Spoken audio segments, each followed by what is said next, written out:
তরুণ প্রজন্মের মধ্যে এখন যে জেনারেশনাল অ্যাসপিরেশন আছে, যে তারা যে পরিবর্তন চায়, তারা যে চায় যে এই দেশটা ভালোভাবে চলুক, তারা চায় তাদের শিক্ষা ব্যবস্থা ভালোভাবে চলুক, এই অ্যাসপিরেশনের একটা রিফ্লেকশন আমাদের সমাজে রাজনীতিতে পড়বেই, এটা আমার গভীরতর বিশ্বাস ইনশাআল্লাহ। এই জেনারেশনাল পরিবর্তনটা আমরা কিভাবে ইনস্টিটিউশনালাইজ করব সেটা নিয়ে আমাদের আলাপ আলোচনা করতে হবে। সেখানে হয়তো আমরা যেভাবে চিন্তা করতেছি তার সবটা এক্স্যাক্টলি ওইভাবে হবে না, দুয়ে দুয়ে চার হওয়ার মতো ইকুয়েশন মিলবে না, কিন্তু এই আকাঙ্ক্ষার একটা রিফ্লেকশন আমাদের সমাজে, রাষ্ট্রে এটা পড়বে বলেই আমার বিশ্বাস। তো এই জায়গাতে আমরা যেরকম করে ধরো আমাদের ইনস্টিটিউশন, বিশ্ববিদ্যালয়, আমাদের রাজনীতিবিদ, এদের সবার কাছে আমাদের যে একটা আকাঙ্ক্ষা আছে, ঠিক তার পাশাপাশি তরুণ প্রজন্মকে তার নিজের জায়গা থেকে তার যেইটুকু করণীয় এইখানে সিনসিয়ার হইতে হবে। কারণ কোনো একটা জিনিস ভাঙার যে ক্যাপাসিটি আর এইটাকে গড়ার যে ক্যাপাসিটি, এই দুইটা সেম না। অনেক সময় ভাঙাটা সহজ, কিন্তু গড়াটা অনেক কঠিন। তো আমরা যদি চিন্তা করি যে এখন বাংলাদেশে তোমার মোর দেন 30%, প্রায় 40% হচ্ছে ইয়াং পিপল, এবং আমরা যদি মনে করি যে ইয়াং জেনারেশনকে সাথে নিয়ে আমরা এই দেশটাকে রিবিল্ড করব, তাহলে এটা রাতারাতি হবে না, আগামীকাল সকালবেলা হবে না। আমাদেরকে অনেক দূর পর্যন্ত যাইতে হবে, অনেকগুলো চ্যালেঞ্জ আমাদেরকে মোকাবেলা করতে হবে, এবং এই চ্যালেঞ্জগুলো মোকাবেলা করার ক্ষেত্রে আমাদের সিনসিয়ার থাকতে হবে। এর প্রথম কাজটা হলো যে এই তরুণ প্রজন্মকে আমাদের স্কিলড ম্যান পাওয়ারে কনভার্ট করতে হবে, এবং আমি যদি স্কিল ম্যান পাওয়ারে এদেরকে কনভার্ট করতে চাই তাহলে তাদেরকে আমার পড়াশোনায় ফিরায় আনতে হবে। কারণ এখন আমরা একটা পলিটিক্যাল হাইপের মধ্যে আছি, এবং এটা জরুরি। জাতীয় গুরুত্বপূর্ণ বিষয়ে ছাত্র সমাজের এবং তরুণদের রাজনৈতিক সচেতনতা এবং রাজনৈতিক অ্যাক্টিভিজম এটা জরুরি। এটা ব্যতি রেখে আমরা এই সমাজকে এবং রাষ্ট্রকে রিবিল্ড করতে পারবো না। কিন্তু ছাত্রদের অল টাইম কাজ কিন্তু রাজনীতি নিয়ে চিন্তা ভাবনা করা না। তুমি যদি তোমার 24 আওয়ার্স প্রায়োরিটি থাকে যে পলিটিক্যাল রিফর্মেশন কিভাবে হচ্ছে, তাইলে আজকের দুনিয়াতে এই যে সায়েন্স এবং টেকনোলজির যে ডেভেলপমেন্ট হইতেছে সেখানে কম্পিট করবে কে? আজকের দুনিয়াতে চেঞ্জটা আগের চেয়ে অনেক বেশি ফাস্ট, এবং টেকনোলজিক্যাল ডেভেলপমেন্ট যদি দেখো হিউম্যান সিভিলাইজেশনে, হিউম্যান হিস্ট্রিতে কখনোই এই লেভেলে আমরা ছিলাম না। আজকে আর্টিফিশিয়াল ইন্টেলিজেন্স যদি দেখো, চ্যাট জিপিটি যেভাবে কাজ করতেছে, this is the very beginning of artificial intelligence. AI আমরা তার প্রিলিমিনারি স্টেজে আছি। জাস্ট মানে seat tight and see 20 years 25 years দেখো দুনিয়া বদলায় গেছে। তো এই যে টেকনোলজিক্যাল পরিবর্তন যেটা হইতেছে, এই পরিবর্তনে তো আমাদের কম্পিটেন্ট হইতে হবে। আমরা যদি কম্পিটেন্ট না হই, আমরা অন্যদের সাথে প্রতিযোগিতায় পারবো না। তো এই স্কিল, এই সফট স্কিল, একাডেমিক স্কিল, এটা যদি আমরা তৈরি করতে চাই তাহলে আমাদের পড়াশোনায় ব্যাক করতে হবে। আমাদের বিশ্ববিদ্যালয়গুলোকে ভালো পড়াশোনার জায়গা তৈরি করতে হবে। আনফরচুনেটলি আমরা এখন পর্যন্ত এমন একটা জায়গায় আছি যে আমরা এখনো ভয় পাই যে আমাদের রাজনৈতিক পরিবেশ ঠিক থাকবে কিনা, ক্যাম্পাসে আবার মারামারি শুরু হবে কিনা, ছাত্র সংগঠনগুলোর পিসফুল কোএক্সিস্টেন্স এটা ভাঙা যাবে কিনা, আমার ক্লাসরুমে আমার যথেষ্ট সাপোর্ট সিস্টেম আছে কিনা। তো এগুলো নিয়ে তো আমাদের এখন চিন্তা করার কথা ছিল না। এটা আমাদের খুব আনফরচুনেট একটা সিচুয়েশন, কিন্তু we need to change that. তো এই চেঞ্জের ক্ষেত্রে তোমাদের জায়গা থেকে যেটা করণীয় সেটা হচ্ছে যে তোমার লাইফের যে প্রেশাস টাইম, এইটাকে ক্যাপাসিটি এবং কোয়ালিটি, পড়াশোনা, দক্ষতা, যোগ্যতা, এইটা বিল্ড আপের ক্ষেত্রে কাজে লাগাইতে হবে। এই সময়টাকে অন্যান্য কাজে ডিসেন্ট্রালাইজড করে দেয়া, তোমার বেসিক ডেভেলপমেন্টটাকে যেন তুমি ব্যাহত না করো, এই ফোকাসটা আমাদের জরুরি। যারা এখানে বিশ্ববিদ্যালয়ের শিক্ষক আছেন তাদের জন্য এটা জরুরি, যারা ছাত্র আছে, আমরা যারা অভিভাবক আছি তাদের জন্য এটা জরুরি। একাডেমিক কোয়ালিফিকেশনকে আমি দুইটা ভাগে ভাগ করব, মোরাল জায়গায় আর একটু পরে যাই। প্রথমটা হচ্ছে তুমি যেই সাবজেক্টে পড়ো সেই সাবজেক্টের নলেজ, সেখানে তোমার জিপিএ ভালো হইতে হবে, তোমার সাবজেক্টের টেকনিক্যাল ক্যাপাসিটি তোমার থাকতে হবে, ওই সাবজেক্টের বিষয়ভিত্তিক দক্ষতা তোমাকে অর্জন করতে হবে। আরেকটা প্যারালাল ক্যাপাসিটি, যেটাকে অনেক সময় আমরা সফট স্কিল বলি, এইটা অলওয়েজ মানুষের জন্য প্রয়োজন। যেমন ধরো তোমার কমিউনিকেশন স্কিল, তুমি কিভাবে আরেকজনের সাথে কথা বলো, তোমার পাবলিক স্পিকিং, যে তোমাকে যদি একটা বিষয় নিয়ে বক্তৃতা দিতে বলা হয় তাহলে তুমি এটা দিতে পারো কিনা, তোমার টিচিং ক্যাপাসিটি, এটা এক ধরনের কমিউনিকেশন। আমি তোমার ক্লাসে দাঁড় করায় দিলে তুমি ভালোভাবে প্রেজেন্টেশন দিতে পারো কিনা, তোমার ল্যাঙ্গুয়েজ ক্যাপাসিটি, তোমার ভাষার উপরে কথা বলাও যেমন ভাষা, তোমার ওয়ার্ডিং। তুমি খেয়াল করে দেখবা ইদানিং এটা তো সোশ্যাল মিডিয়া একটা ট্রেন্ড যে মানুষ গালাগালি বেশি করে। আমার একটা থিওরি আছে, যে ভাষায় যত দুর্বল তারে তুমি দেখবা ব্যাড ওয়ার্ড সে তত বেশি ব্যবহার করে। তার কারণ হলো সে তার স্ট্রং ইমোশন প্রপার ল্যাঙ্গুয়েজে ডেসিমিনেট করতে পারে না। তো ল্যাঙ্গুয়েজ ক্যাপাসিটি এটা ইম্পর্টেন্ট। ম্যাথমেটিক্যাল ক্যাপাসিটি, যেটাকে আমরা অনেক সময় অ্যানালাইটিক্যাল অ্যাবিলিটি বলি, এটা গুরুত্বপূর্ণ। এখনকার সময়ে তোমার প্রোগ্রামিং ল্যাঙ্গুয়েজ এটা জাস্ট একটা নর্মাল ল্যাঙ্গুয়েজ, তুমি যেই ডিসিপ্লিনের হও, ইট ডাজন্ট ম্যাটার তুমি কি পড়ো, তোমার প্রোগ্রামিংয়ে ভালো হওয়া উচিত, তোমার ইংরেজিতে ভালো হওয়া উচিত, তোমার ম্যাথমেটিক্সে ভালো হওয়া উচিত। এই তিনটাকে আমি ল্যাঙ্গুয়েজ বলবো, ইন্টারন্যাশনাল ল্যাঙ্গুয়েজ। ম্যাথমেটিক্স বা অ্যানালাইটিক্যাল আন্ডারস্ট্যান্ডিং এটা একটা ইন্টারন্যাশনাল ল্যাঙ্গুয়েজ, ইংলিশ একটা ইন্টারন্যাশনাল ল্যাঙ্গুয়েজ, এবং এখনকার তোমার কোডিং এর জন্য পাইথন বা এই জাতীয় কোনো ল্যাঙ্গুয়েজ এটা একটা international language. What ever discipline তুমি, ডাজন্ট ম্যাটার, এই কয়টা বিষয়ে তোমাকে ডেভেলপড হইতে হবে। এই জায়গাটাতে যদি তুমি ডেভেলপড হও, তোমার একাডেমিক স্কিল থাকে, দুনিয়া কোন পর্যন্ত ডেভেলপড হইতেছে সেটা সম্পর্কে যদি তোমার জানা থাকে, তাইলে পরে তুমি ফর্মিডেবল ইয়থ হয়ে উঠবা।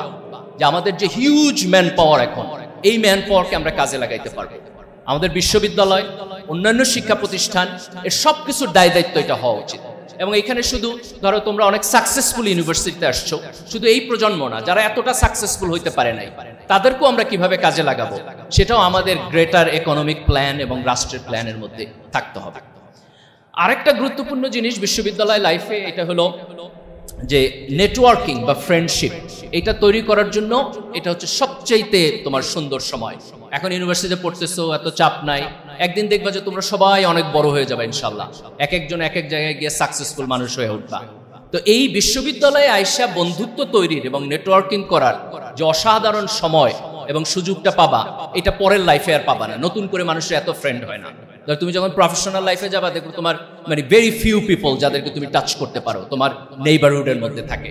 কিন্তু ইউনিভার্সিটি লাইফ, স্কুল কলেজ এবং ইউনিভার্সিটি, এই লাইফে এটার সুযোগ আছে যে তোমার ফ্রেন্ডশিপের নেটওয়ার্কটা অনেক বড় করে দেওয়া। সো সবাই যদি সবার সাথে এই ফ্রেন্ডশিপের নেটওয়ার্কটা বড় করে ফেলতে পারো, তাহলে বিশ্ববিদ্যালয় একটা আনন্দের জায়গা হবে। আমরা চাই যে বিশ্ববিদ্যালয় একটা জ্ঞানের জায়গা হবে, বিশ্ববিদ্যালয় একটা আনন্দের জায়গা হবে। ইনফ্রাস্ট্রাকচার ইম্পর্টেন্ট, কিন্তু ইনফ্রাস্ট্রাকচারের চাইতেও অনেক বেশি ইম্পর্টেন্ট হলো ব্রিলিয়ান্ট টিচার, যারা অনেস্টলি ব্রিলিয়ান্ট এবং ছাত্রদের প্রতি তোমার কেয়ারফুল, ব্রিলিয়ান্ট স্টুডেন্ট এবং তাদের সময়কে ডেডিকেট করা, এবং আশপাশের পরিবেশটা ভয়মুক্ত হবে, আনন্দের হবে, যাতে করে তুমি পড়াশোনার মধ্যে তোমাকে এঙ্গেজ করতে পারো। আমাদের এই বিশাল ইয়াং জেনারেশনকে যদি আমরা একটা ভালো বিশ্ববিদ্যালয় শিক্ষা ব্যবস্থার মধ্য দিয়ে নিতে পারি, তাহলে মূলত এই দেশে একটা বড় ধরনের পরিবর্তন এখন করা সম্ভব। এই জায়গায় রাজনীতি অনেক সময় যতটা হেল্পফুল হওয়ার কথা ততটা হেল্পফুল না। আমাদের দেশে কিছু অবস্ট্যাকল আছে, অনেক সময় নেগেটিভ এনভায়রনমেন্ট তৈরি করে। এই জায়গাটা আমাদেরকে ওভারকাম করতে হবে। আজকে ছাত্র শিবির এই প্রোগ্রামের আয়োজন করছে, আমি আশা করি অন্যান্য ছাত্র সংগঠন এখানে করবে, সেখানেও তোমরা যাবা, তাদের কথা শুনবা। এক ছাত্র সংগঠনের প্রোগ্রামে অন্য ছাত্র সংগঠনের লোকেরা আসবে। আমাদের এরকম একটা ফ্রেন্ডলি এনভায়রনমেন্ট তৈরি করতে হবে। একটা জাতি যদি তার নিজের মধ্যে বিভাজন তৈরি করে সারাক্ষণ মারামারি করে যে আমি তোমারে পছন্দ করি না, তুমি আমারে পছন্দ করো না, তাইলে পরে এই জাতির কোনোদিন উন্নতি হবে না। একটা জাতির উন্নতির জন্য তার একটা ন্যাশনাল ইউনিটি প্রয়োজন। এই জায়গাটাতে যে এটা আমার দেশ, তুমি আমার দেশের মানুষ, আমি তোমার ওন করি। তুমি বাংলায় কথা কও নাকি পাহাড়ি ভাষায় কথা কও, তাতে কিছু যায় আসে না। তুমি হিন্দু না মুসলিম, ডাজন্ট ম্যাটার। ছাত্র হিসেবে তোমার যে অধিকার, নাগরিক হিসেবে তোমার যে অধিকার, এটা প্রিজার্ভ থাকবে, এটাতে কেউ কখনো হাত দিবে না। এইরকম একটা সামাজিক চুক্তিতে আমাদের যাইতে হবে। আমাদের পলিটিক্সকে মাসল পাওয়ারের ম্যানিফেস্টেশনের যে আগলিনেস, এখান থেকে বের করে নিয়ে আসতে হবে। আমাদের আগের প্রজন্ম এটা পারে নাই, কিন্তু আমরা চাই না যে এই সাইকেল আমাদের দেশে আরো থাকুক। যারা এখানে ছাত্র রাজনীতি করো, যেই সংগঠনের রাজনীতি করো, তোমরা কখনো মারামারিতে যাইবা না, কখনো আরেকজনের সাথে ফালতু কম্পিটিশনে যাইবা না। তুমি বিশ্ববিদ্যালয়ে পড়বা 4 বছর 5 বছর, তারপর চলে যাবা, তুমি এখানে থাকবা না। যেই বন্ধুটাকে আজকে তুমি তোমার মাসল পাওয়ার দেখে অপ্রেস করবা, আজকে থেকে 10 বছর পর দেখবা সে তোমার চাইতে অনেক বড় ভালো পজিশনে আছে। আমাদের হিস্ট্রিতে হয়েছে, আমাদের লাইফে হয়েছে, আমরা এটা দেখছি। তো এই যে ছোট্ট একটু ক্ষমতা নিয়ে এইটাকে ইউজ করে তুমি খুব শান্তি পাইতেছো, এটা তোমার জীবনে আদৌ কোনো কাজ দিবে না ইন দ্য লং রান। বরং আমরা যদি চিন্তা করি, যেমন এখানে তোমরা যদি কালেক্টিভলি চিন্তা করো, এটা আমার বিশ্ববিদ্যালয় এবং আমার টার্গেট হলো আমি জগন্নাথ বিশ্ববিদ্যালয়কে এমন একটা বিশ্ববিদ্যালয় হিসেবে প্রতিষ্ঠিত করব যে যেটা এক্সাম্পল হবে অন্যদের কাছে।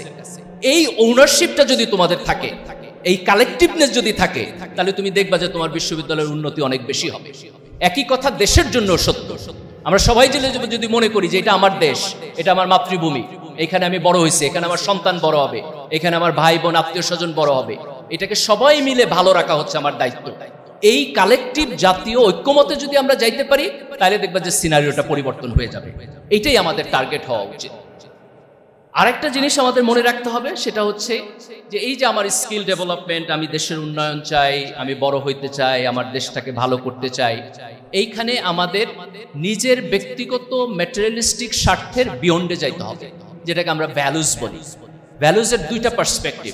একটা হলো এই যে আমার আপওয়ার্ড সোশ্যাল ব্রিঙ্গিং, যে আমি ভালো রেজাল্ট করব, ভালো চাকরিতে যাব, কন্ট্রিবিউশন করব, ভালো করব, এখানে আমি ইমোরাল কিছু করব না।